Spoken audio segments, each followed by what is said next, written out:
All right, so today we're going to dive into Shirakawa-go. Okay. Specifically, its legendary winter illumination. Wow. The vision, right? Traditional Japanese village nestled in the Alps. Right. Picture it. Yeah. Those iconic gabled houses dramatically lit up against a snowy backdrop. Mm-hmm. That's what we're exploring today. And you've even given us some great sources. Okay, cool. A YouTube video from a traveler and some in-depth analytical documents. Yeah, it's a smart combo. Yeah. Because we get that personal perspective alongside the bigger picture. Right. So this deep dive, we're going to tackle whether the illumination lives up to the hype. Okay. The story behind those unique houses, and just how tricky it is to snag a spot on that coveted viewing platform. I love it. I love it. Okay, so the video follows a traveler on a day trip from Nagoya. Okay. And they booked their tour months in advance. Wow. Talk about planning ahead. Yeah. The tour hit both Takayama's Old Town and the Shirakawa-go illumination, which seems like a pretty packed day. Yep. Something that really stood out to them was how many other tourists were Chinese speakers? That's a great observation, and it is something that the documents back up. Okay. Shirakawa-go is a huge draw for Asian tourists, Yeah. particularly those from Chinese-speaking regions. Okay. What's interesting is that while the video gives us that firsthand account, the documents allow us to consider a broader range of visitor experiences. Oh, that's cool. So let's follow our traveler's journey. Okay. Starting with Takayama. Fine. The video makes it sound super charming. Yeah. With its preserved old town and nickname, Little Kyoto. I've heard that. But there's one thing that really takes center stage. Hita beef. Oh, yeah. It seems like they ate it in every form imaginable. Really? Grilled sushi style. Wow. And even something called beef essence. Ah, yes. Yusuji. Oh, okay. Beef tendons simmered until incredibly tender. Oh. It's a local specialty. Cool. And the documents highlight that it's surprisingly affordable compared to other Hita beef dishes. So a hidden gem for those wanting to experience the region's culinary scene without breaking the bank. Exactly. Awesome. Okay, so our traveler only had 90 minutes in Takayama. Oh, wow. Talk about a whirlwind tour. Yeah, that does make you wonder if they were able to fully appreciate Takayama's unique atmosphere. Right. The documents actually suggest that for a truly immersive experience, an overnight stay is ideal. Okay. Really soak in the history and local culture. Yeah, that makes sense. It's always a tough choice when you have limited time. Right. Do you see a lot of things quickly or really dive deep into one place? Mm-hmm. But for our purposes, we're pushing on to Shirakawa-go and that famous illumination. Okay. Both the video and the documents point to a stark contrast between the village during the day and at night. So during the day, it's peaceful, picturesque, and less crowded. Okay. Our traveler even found some delicious soft-serve ice cream made with Hita milk. They really seem to have a thing for Hita beef and milk. They do. It does raise an interesting point, though. These regional specialties really seem to be part of the draw for tourists. Absolutely. Yeah. And the documents actually touch on this. Culinary tourism plays a huge role in shaping visitor experiences and contributing to the local economy. So it's not just about seeing the sights, it's also about tasting the region. Right. But back to Shirakawa-go at night, things get magical and dramatic with those illuminated houses, but There's always a but, isn't there? The crowds increase significantly. Right. And the temperature drops considerably. Oh, no. The traveler even comments on how chilly it got as evening set in. So warm clothes are a must. Yeah. And speaking of things that could impact your experience, the documents highlight that the visual impact of the illumination is highly dependent on snowfall. That's true. If there's not enough snow, it's just not as impressive. This raises an important question for you. Yeah. Are you willing to gamble on the weather? Ooh. Because that's a big part of planning a trip to Shirakawa-go during the illumination season. That's a really good point. Yeah. It's something to seriously consider. It's not like you can just reschedule a trip on a whim. Exactly. And while we're talking about potential challenges, the documents also mention that dining during the illumination can be tricky as restaurants get packed. It's like trying to get a table at the hottest new restaurant in town. Yeah. Booking in advance or having a backup plan is key if you don't want to be stuck eating snacks. Now, one thing that I'm particularly curious about, and I'm guessing you are too, is that elusive viewing platform. Yes. You know the spot that offers those incredible panoramic shots of the illuminated village? Yes, the photographer's dream. Our traveler wasn't able to access it, even with their tour. Oh, well. But then we see a different tour group. Okay. This time from Taiwan, casually strolling onto the platform. What gives? I know. Well, according to the viewing platform guide you provided, access is extremely limited. Okay.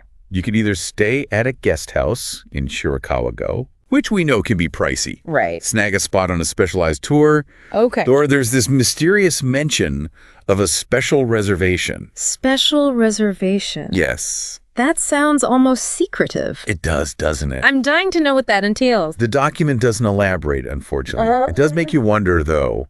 Yeah. Is it reserved for VIPs? Is there a lottery system? Right. Or perhaps some historical connection we haven't uncovered yet. It's like a little mystery waiting to be solved. It is. Okay, let's get down to the big question. Okay. Is the Shirakawa-go illumination really worth all the hype?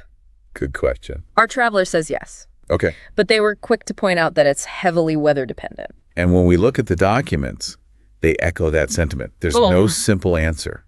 Yeah. You have to weigh the pros and cons. The beauty, the magical atmosphere. Right. But also the crowds, the cost, and that weather gamble. Yeah. It seems like a lot hinges on personal preferences. So are you someone who thrives on spontaneity? Right. Or do you need a guaranteed picture-perfect experience? Exactly. And we shouldn't forget that a non-illumination visit has its own charm. That's true. We already discussed the daytime appeal. Right. And the documents highlight how the village takes on a whole different character during the other seasons. It does. So a trip to Shirakawa-go is worth considering any time of year. Yeah. Now, something else that struck me was how many Chinese-speaking tourists our traveler encountered. It made me wonder, why is Shirakawa-go so popular with this demographic in particular? Right. It's not just a random observation either. You're right. The documents actually point to a significant surge in visitors from Chinese-speaking regions in recent years. Okay. And it's not just a coincidence. There are some fascinating cultural and historical connections at play here. I can't wait to unpack that. We were left with a fascinating question. Yeah. Why the surge in visitors from Chinese-speaking regions to Shirakawa-go? Right. The documents dive into this. Okay. And it's more than just the beauty of the place. It's like there's this underlying connection that draws people in. Right. And I'm really curious to understand what that is. Yeah. Is it purely aesthetic, or is there something deeper going on? Well, let's start with the visual. Yeah. The documents highlight similarities between Shirakawa-go's Gasso-style houses and traditional Chinese architecture, particularly in mountainous regions. So for some visitors, it might feel familiar, even nostalgic, like seeing a piece of their own heritage reflected in a different cultural context. Exactly. And beyond architectural parallels, there's the allure of a rural lifestyle that's vanishing in many parts of China due to rapid urbanization. Okay. Shirakawa-go offers a glimpse into a slower pace, a more traditional way of life, which can be incredibly appealing in our modern world. It's like that idea of finding serenity and connection with nature, which is becoming increasingly sought after as our lives get busier and more technology-driven. You hit the nail on the head. And we can't forget the influence of media. Right. Remember we mentioned the film Your Name. Right. The animated movie, I'm guessing it features Shirakawa-go. One of the key locations is heavily inspired by the village. Really? The documents even suggest that Your Name played a significant role in boosting Shirakawa-go's visibility. Interesting. Among younger travelers. Okay. Especially those who love anime and Japanese pop culture. It's amazing how a film can put a place on the map. It is. Almost like a real-life Hollywood effect, as they say. It's a testament to the power of storytelling and visuals. Yeah. But it's not just movies. The documents also point to the rise of social media. Right. Picturesque destinations like Shirakawa-go are practically made for Instagram. Oh, absolutely. Those illuminated houses against the snow, who wouldn't want to capture that? Social media plays a huge role in travel these days. It does. It's how we discover new places and share our experiences. It's like a global word-of-mouth network.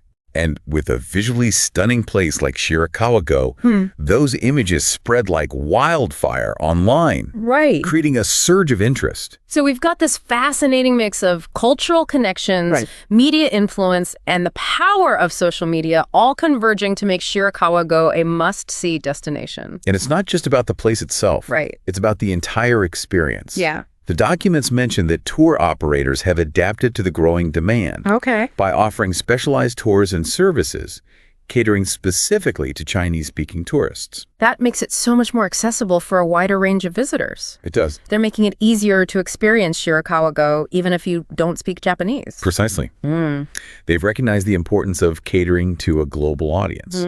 Now, let's shift gears a bit and talk about those famous houses. Okay. We keep mentioning the gasso style. Right. But what does that actually mean? It's a good question. It's not a term you hear every day. I'm picturing those steeply pitched thatched roofs. Yeah. But I'm guessing there's more to it than just aesthetics. You're absolutely right.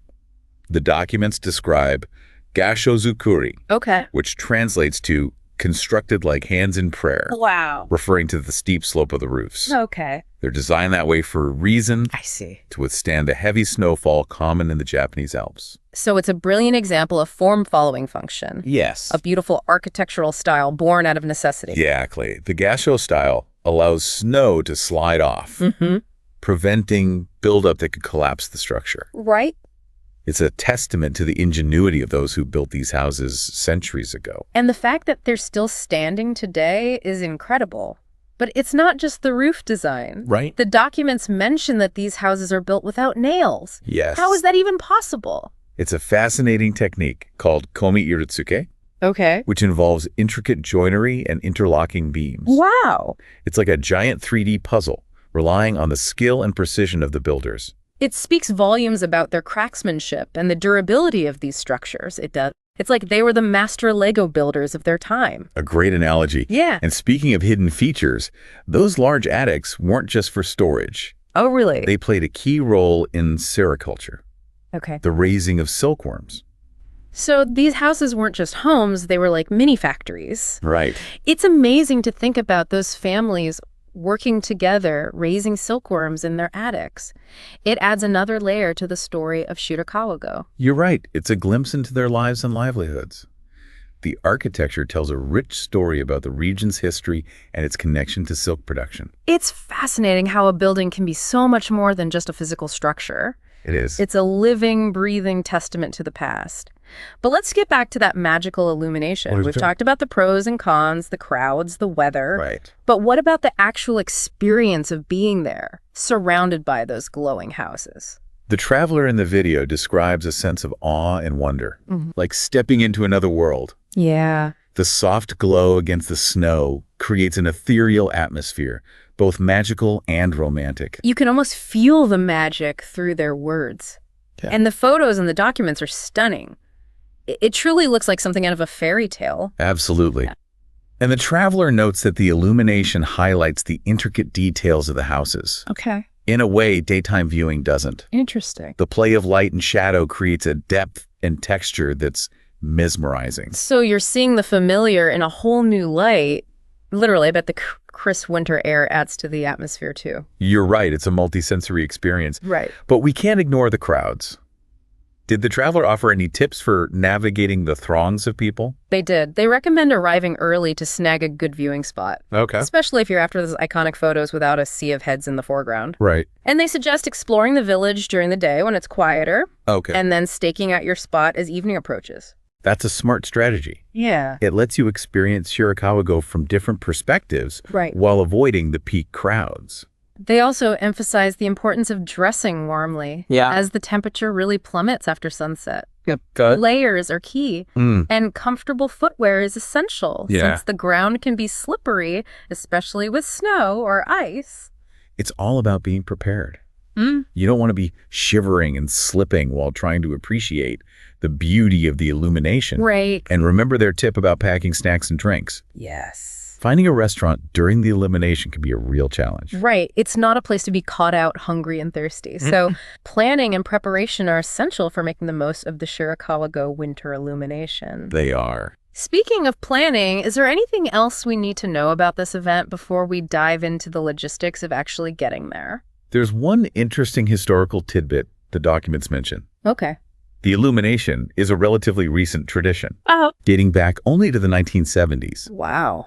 It began as a small local event and gradually gained popularity, evolving into the international spectacle it is today. That's fascinating. It challenges the assumption that traditions are always ancient. It's a reminder that culture is dynamic, constantly evolving and adapting. And it makes you wonder, What will Shirakawa-go look like in another 50 years? Right. How will this tradition continue to evolve? That's a great question, and one we'll have to ponder further. We will. But for now, I think we've covered the essence of Shirakawa-go. The history, the culture, the practicalities, and the allure of this special place. We've explored it from multiple angles, the personal perspective of the traveler, right, the broader insights from the documents, and even considered the ethical implications of tourism. It's been quite the journey. It has. But there's one practical question I think a lot of listeners are wondering about. How do you actually get to this remote mountain village? It's not exactly on the main bullet train line, right? That's the question on everyone's mind. How do you actually get to Shirakawa-go? The documents outline a few options, and it sounds like guided tours are the most convenient, especially for those who prefer a more structured experience. That's right, and you have a good variety. There are day trips from major cities, like the one our traveler took from Nagoya. Right. As well as multi-day tours that combine Shirakawa-go with other destinations in the Japanese Alps. So you can hit multiple spots without the stress of planning all the logistics yourself. Exactly. Makes sense. But for someone who prefers to go solo, the documents also mention public transportation. It's definitely doable, but requires a bit more effort. You're looking at a combination of trains and buses. Okay. Possibly with transfers along the way. The journey itself can be quite scenic, though. Oh. Winding through those mountainous landscapes. So it's like a bonus adventure before you even reach the village. Yeah. And for the truly adventurous, there's always renting a car. That gives you the ultimate freedom to explore at your own pace and venture off the beaten path. Right. But the documents do advise caution for winter driving. Yeah. Especially if you're not used to snowy or icy conditions. It's always good to be aware of those practical considerations. Now let's talk about where to stay. Okay. We know that staying at a guest house in Shirakawa-go guarantees a spot on that mysterious viewing platform. Right. But what about other options? The documents highlight nearby towns like Takayama and Gera Onsen as great bases for exploring the region. Okay. They offer a broader range of accommodation. I see. From traditional Japanese inns to modern hotels. Right. Catering to different preferences and budgets. Plus, staying in Takayama means you can spend more time exploring its charming old town, which we talked about earlier. Exactly. But let's not forget about budget-conscious travelers. Are there options for those who don't want to break the bank? Absolutely. The documents suggest hostels and guest houses in Takayama as affordable alternatives. And if you prefer to stay closer to Shirakawa-go, there are a few minshuku, those family-run guest houses, in the village itself. It sounds like there's something for everyone regardless of budget or travel style. Now, no trip to Japan is complete without experiencing the local cuisine. We know hita beef is a must-try, but what other culinary delights await in Shirakawa-go and the surrounding area? The documents mention a local specialty called gohei mochi, which are grilled rice cakes covered in a sweet and savory miso sauce. Oh, wow. Apparently, they're a popular snack among hikers and a true taste of traditional mountain cuisine. It's interesting how food can tie into a region's history and lifestyle. I imagine those rice cakes provide a much-needed energy boost after a day of exploring the mountains. Exactly. And for those with a sweet tooth, the documents recommend trying mitarashi dango, which are skewered dumplings coated in a sweet soy glaze. They're a classic Japanese treat. It all sounds so delicious. Okay, let's shift gears to some essential planning tips for a Shirakawa-go adventure. First up, timing. When is the best time to visit? Shirakawa-go is beautiful year-round, with each season offering a different perspective. The documents highlight the charm of spring with cherry blossoms, the lush greenery of summer, and the vibrant foliage of autumn. It really depends on what you're looking for. So you could visit multiple times and have a completely different experience each time. But we know the winter illumination is a major draw for many. What are the key dates for that? It usually takes place on select weekends in January and February.